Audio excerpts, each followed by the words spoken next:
na mipango ya kocha kama kocha kwa ajili ya kuipatia mafanikio.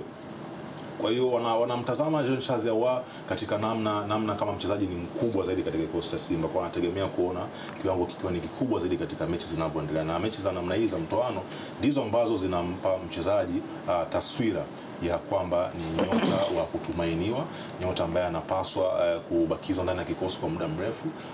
Performance ya namna hii katika mechi, katika dakika 45 zile za kwanza kabla ya kufunga lile goli na dakika 5 za kipindi cha pili baada kukosa lile goli, zinaweza zikahatarisha maisha ya Jean Charles Ahoua ndani ya kikosi cha Simba. Sawa sawa.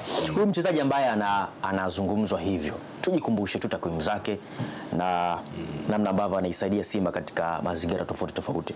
Na hata jana si ndiye aliyefunga goli? Ndiye aliyefunga goli.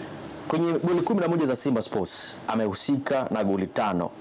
Yaani goli 3 na assist 2 kwenye Confederation. Kwenye ligi goli 52 amehusika goli 19, yani goli 12 na assist 7. Probably huwa hawezi kuwa mchezaji ndio mchezaji bora msimu huu wa klabu ya soka ya Simba, lakini bado anaonekana hatoshi.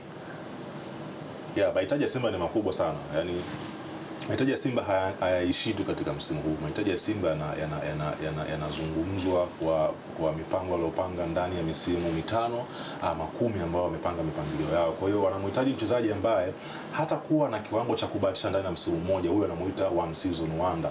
Unaona Jean Charles Ahoua mpaka kufikia hivi sasa anatambulika kama ni mchezaji bora katika msimu huu, lakini je, msimu ujao ambao Simba bila shaka wataweza kushiriki katika mashindano ya ligi ya mabingwa barani Afrika, je, ataweza kuwa msaada katika mashindano hayo? Si ndio? Lakini kwa msimu huu alichokionyesha katika michuano ya shirikisho, basi tunasema kwamba huyu ni mchezaji bora. Matukio kama haya huwa sio matukio nadra kutokea mchezaji kukosa nafasi ya wazi kama hiyo, na ni nafasi pia kwa Jean Charles Ahoua kujifunza kutokana na kile ambacho alikikosea katika ile chance ya mwisho ambayo alipata, ili kuhakikisha Simba inapata matokeo katika mchezo unaokuja. Tunatambua hachezi peke yake katika kikosi cha Simba. Kuna nyota wengine pia ambao wanashirikiana nao katika kikosi cha Simba. Nadhani pia watakuwa ni msaada pia kwa nyota huyu kuweza kufanya vizuri katika mchezo ujao.